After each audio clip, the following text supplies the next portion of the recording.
Good morning all of you. Welcome to the online classes of TMPS class 10th. Today we'll be discussing an important topic of commerce and I hope that you are studying well.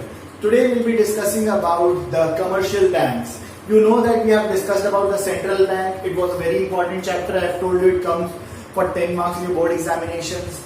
The commercial bank is also a very important chapter, that is a continuation of that chapter. Commercial bank is basically divided into two parts. Today we'll be studying one part of commercial bank and next video we'll be studying the other part. So a very important chapter. Let's get started. First of all, what do you understand by the term bank? I have told you bank is an institution that deals in credit and money. Bank एक ऐसा institution है जो credit यानी loans वगैरह में plus money में deal करता है. Now when we are talking about commercial bank, what are commercial bank? When you know that RBI was made, then there was need of other banks also. So there was a Banking Regulation Act that was passed in India in 1949. In 1949, the Banking Regulation Act was passed, and according to this act, we have commercial banks. Commercial banks are all those banks which have the functions of accepting deposits, facilitating withdrawals, granting loans, and doing other banking services for profit motive. बहुत important एक term आ गया, किस motive के through? Profit motive. When some work is done for profit motive, it is known as commercial banks. Commercial banks are all those banks which are doing the work for profit motive. जितना भी काम होता है सब main किसके लिए हो रहा है? पैसे कमाने के लिए, प्रॉफिट मोटिव के लिए. कमर्शियल बैंक बेसिकली जो है, इसमें दो तरह के कमर्शियल बैंक होते हैं. एक होता है प्राइवेट सेक्टर बैंक और एक पब्लिक सेक्टर बैंक. ये तो एक बहुत छोटा सा इसका डिवीजन है. इसके अलावा भी और डिविजन होते हैं, अभी आपको मैं बताऊंगा. What are public sector banks? Public sector banks are all those banks which are owned and controlled by the government. Around 49% of the holdings can be with other persons, but 51% holdings किसके पास होगी? Government के पास. कम से कम हो सकता है government होलली own करे 100%, 85%, 80%. It is their matter, but it should be more than 51%. इसी तरह से just opposite private sector banks होंगे when there would be private holding of more than 51%. जब कभी 51% से ज्यादा प्राइवेट होल्डिंग होगी, that would be private sector banks. There are two more different categories in which the banks are broadly classified, that are scheduled and non-scheduled banks. What are scheduled banks? Scheduled banks are all those banks which comply with the rules and regulations that are set up with the RBI. वो सारे rules and regulations जो RBI setup करता है, जिसके through सारे के सारे govern होते हैं आपके, जिसको हम बोलते हैं बैंक्स, वो सारे के सारे बैंक जो रूल्स को फॉलो करेंगे, जो आरबीआई बनाता है उसे फॉलो करना ही करना है. That is scheduled bank. Non scheduled bank basically वो बैंक्स होते हैं जो आरबीआई के रूल्स को ना फॉलो करके, हो सकता है डायरेक्टली गवर्नमेंट के थ्रू हो या किसी स्पेशल पर्पस के लिए बनाए गए हों. इसी तरह से आते हैं रीजनल रूरल डेवलपमेंट बैंक, जिन्हें आरआरबीज के नाम से भी जाना जाता है. Regional rural banks are basically those banks which are being set up in rural areas, in those areas where the village is there. Yes, where the urban population is not there, where the village is there, and then they basically work for the very good for the development of that village and giving credit facilities to them. So I hope that commercial banks are clear to you. These are the banks which are working for profit motive, and they do all the functions of accepting deposits, facilitating withdrawals in the form of check, cash, and granting loans. We'll be studying about the functions of bank. Let us start. Basically, functions of bank. Functions of commercial bank are classified into three parts: primary, secondary, and miscellaneous functions. Agency functions भी होते हैं, miscellaneous functions भी होते हैं, बहुत लोग contingent functions भी कहते हैं. ये तीन मेनली पार्ट होते हैं जिसके अंदर will be covering it. What are primary functions? बहुत ही आसान, जो हम लोग डेफिनेशन में पढ़ते हैं, एक्सेप्टिंग डिपॉजिट्स. वो सारा का सारा फंक्शन जो बैंक करता है, सबसे पहला कि जो भी पैसे लोग जमा करना चाहें उसे बैंक एक्सेप्ट करेगा, उसे बैंक डिपॉजिट करेगा अपने पास. That is accepting deposits. Second इसमें पॉइंट आता है, आफ्टर एक्सेप्टिंग डिपॉजिट्स आता है facilitating withdrawals. Facilitating withdrawals in the form of check, in the form of cash, and third, a very important, granting loans. These are basically the primary functions of bank. After that, we'll be having Loans are basically classified the money which is being taken from bank for development purposes and repaid with interest. Loan वो चीज होती है जो बैंकों से हम लोग लेते हैं, जिसे हिंदी में बोलते हैं कर्ज, और बैंकों को हमें इंटरेस्ट के साथ उसे लौटाना पड़ेगा। बिल्कुल ये नहीं कि ले लिया और लौटाएंगे नहीं, लौटाना जरूरी है, नहीं लौटाएंगे तो हमारे ऊपर लॉ फुल एक्शन होगा और जेल भी जाना पड़ सकता है। नेक्स्ट है सेकेंडरी फंक्शन। सेकेंडरी फंक्शंस में क्या है? सेकेंडरी फंक्शन बेसिकली क्लब होता है एजेंसी फंक्शंस के। These basically have the functions of clearing house. Bank हमारी क्लियरिंग हाउस की तरह काम करता है।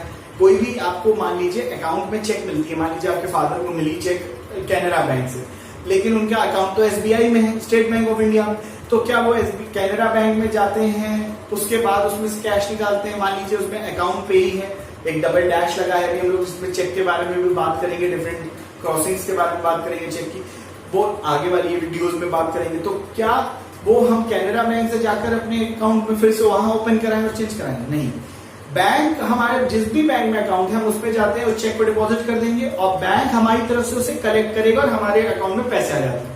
आपने देखा होगा चेक बोलते हैं पापा जा रहे हैं, ड्रॉप बॉक्स में डाल के आ जाते हैं बैंकों के, और वहां से क्या होता है, क्लियर होकर आपके बैंक पापा के बैंक अकाउंट में आ जाते हैं। इसी तरह से इंश्योरेंस प्रीमियम पे करना, आपका जितनी भी हुंडीज होती हैं, प्रोमिसरी नोट्स होते हैं, बिल्स ऑफ एक्सचेंज होते हैं, उनका पेमेंट करना, प्लस बैंक हमारे एजेंट की तरह वर्क करता है। मान लीजिए हमने कहा कि बैंक को हमने स्टैंडिंग ऑर्डर्स दिए हैं कि कहीं से पैसे कलेक्ट करने, तो bank can also do that. These all functions which are performed by the banks are known as secondary functions.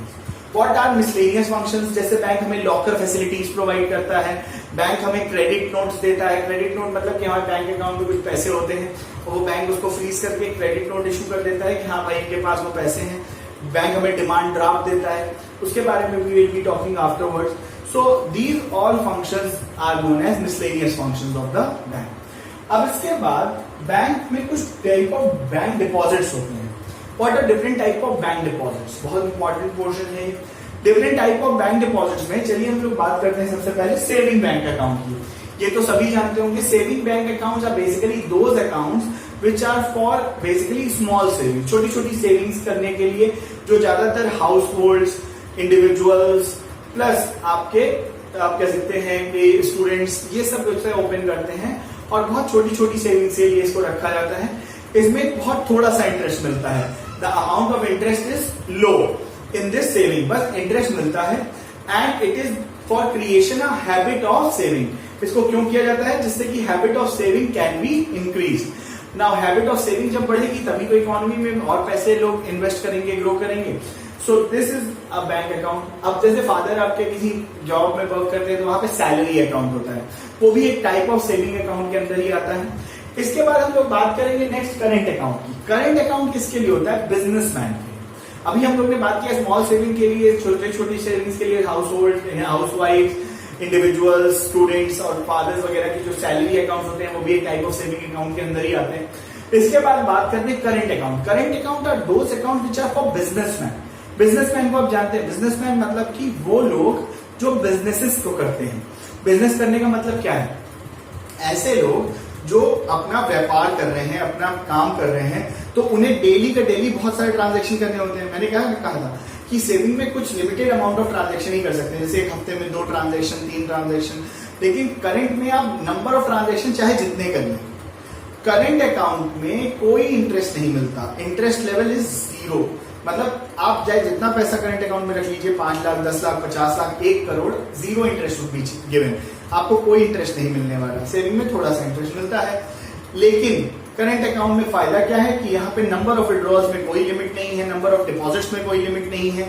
साथ ही साथ करंट अकाउंट में एक बहुत इंपॉर्टेंट फैसिलिटी होती है, ओवरड्राफ्ट फैसिलिटी। ओवरड्राफ्ट फैसिलिटी क्या होती है? When a person is depositing some money into the bank and he और शी फाउंड्स कि भाई मुझे कहीं पे चेक देनी है और वो पैसे कम है मेरे अकाउंट में, और अगर हमने बैंक से गारंटी ले रखी है कि हमारी ओवरड्राफ्ट फैसिलिटी बैंक देगा, तो हम अगर मान लीजिए हमारे बैंक में 5 लाख रुपए, हमने 5.5 लाख, 6 लाख की चेक भी काट दी तो वो क्लियर हो जाएगा। अदरवाइज अगर आपके सेविंग अकाउंट में अगर 5 रुपए है तो आप 6 रुपए की चेक काटोगे तो नहीं क्लियर होगी, वो बाउंस हो जाएगा। But in the case of current account overdraft facility is being given.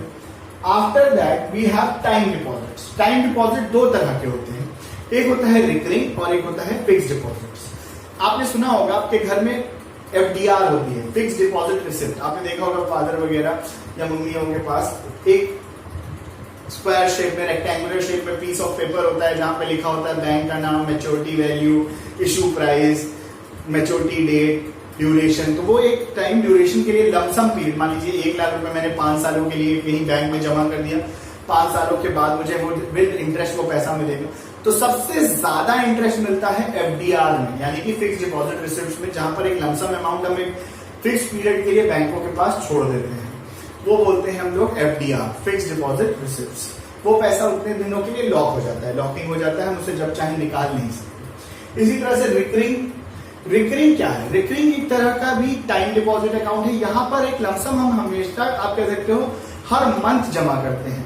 Her month मतलब मान लीजिए 500-500 रुपए हमने हर मंथ 10 सालों के लिए जमा किया, 5 सालों के लिए किया, या 5-5 हजार रुपए हमने 2 सालों के लिए किया, तो that is basically recurring deposit also have interest. तो अब इंटरेस्ट की क्रोनोलॉजी समझ लीजिए। इंटरेस्ट की क्रोनोलॉजी क्या होती है? हाईएस्ट इंटरेस्ट मिलता है एफडी में, सेकेंड मिलता है रिकरिंग डिपॉजिट में, थर्ड मिलता है सेविंग बैंक अकाउंट में, और फोर्थ यानी कि 0 करेंट अकाउंट। करेंट अकाउंट में क्या मिलता है? 0, 0, कोई इंटरेस्ट नहीं मिलता। बाकी सबसे ज्यादा एफडी में मिलेगा, फिर आरडी में, फिर सेविंग बैंक अकाउंट में, फिर आपका रिकरिंग डिपॉजिट में 0। आफ्टर दैट लास्ट टॉपिक आज हम लोग जो डिस्कस करेंगे इस चैप्टर का, जो इस पार्ट का है, उसके बाद हम लोग नेक्स्ट टॉपिक्स में डिस्कस करेंगे credit creation. What is credit creation? Credit creation क्या होता है? आपको मालूम है बैंकों का एक बहुत बड़ा काम है कि बैंकों में पैसे को बनाते हैं। आपने सुना होगा पैसा बनाता है, बहुत से लोग बोलते हैं। आपको लगता है यार ये क्या बोल रहे हैं? एक सिंपल सा लॉजिक समझो। आपके पास 500 रुपए हैं, या 5000 रुपए हैं, या 5 लाख हैं, या 50,000 है, कुछ भी है, आप इमेजिन कर लीजिए। अगर आपने वो पैसे उठाए और अपने एक एलमेरा में डाल दिए, और वो एलमेरा अपने 5-6 महीने, साल भर, 1 साल, 2 साल नहीं खोली, आपने उसे ओपन किया, क्या वो पैसे बढ़े मिलेंगे आपको? जी नहीं। हो सकता है कुछ नोट खराबी हो जाए, हो सकता है कुछ दीमक खा जाए, हो सकता है कुछ इधर उधर हो जाए, लेकिन पैसे बढ़ेंगे नहीं, ये तो गारंटी है। क्यों? क्योंकि वो पैसे आइडल पड़े हुए हैं, एक जगह पे रखे हुए हैं, और उससे कोई इंक्रीज नहीं। यही पैसा अगर जब हम बैंक में डिपॉजिट करते हैं तो क्या होता है, चाहे एफडी कराएं, चाहे रिकरिंग डिपॉजिट करें, चाहे सेविंग अकाउंट में हो, तो हम उस पर कुछ इंटरेस्ट अर्न करते हैं। वो इंटरेस्ट अर्न करते हैं मतलब अगर मान लीजिए हमने 50,000 जमा किए, तो हो सकता है 6 महीना, 1 साल रखा, तो वो 52,000, 53,000, 53,000, 54,000, 55,000 हो जाए। What happens? वो इंक्रीज क्यों होता है? Because that money is given by bank to other people who require that money for investment and starting their industry. वो उसे इंडस्ट्रीज में लगाते हैं, और इंडस्ट्री में लगाते हैं तो इंटरेस्ट मिलता है उन्हें, हाई इंटरेस्ट मिलता है। मान लीजिए बैंक को फायदा कैसे होगा? बैंक क्या करेगा, जो आपने 50,000 रुपए मान लीजिए जमा किए, उसने मुझे लोन दे दिया, मुझे पैसे की जरूरत थी, मुझसे बैंक ने 12% इंटरेस्ट चार्ज किया, मैंने 12% के हिसाब से दिया, तो मैंने साल भर में अगर मोटा मोटी कैलकुलेट करें सिंपल, तो कितना 50,000 इंटू 12/100, यानी लगभग 6,000 रुपीज मैंने इंटरेस्ट दिया, करेक्ट। अब बैंक आपको बोलता है मैं आपको 4% इंटरेस्ट दूंगा सेविंग अकाउंट, तो 50,000 इंटू 4/100, यानी बैंक ने आपको कितना इंटरेस्ट दिया? 2,000 रुपए मात्र। यानी कि बैंक ने बीच में 4,000 बचा भी लिए अपने, और आपका पैसे भी बढ़ गए, 50 से 52,000 हो गए, और बैंक ने 4,000 इंक्रीज भी कर लिए, तो यानी स्टाफ की सैलरी देना, बैंक का वर्किंग, बैंक का प्रॉफिट, इस तरह से आता है। तो this process is known as credit creation. I hope this chapter was clear to you. If you like this video, please press the like button, subscribe this channel, and also press the notification button. Thank you.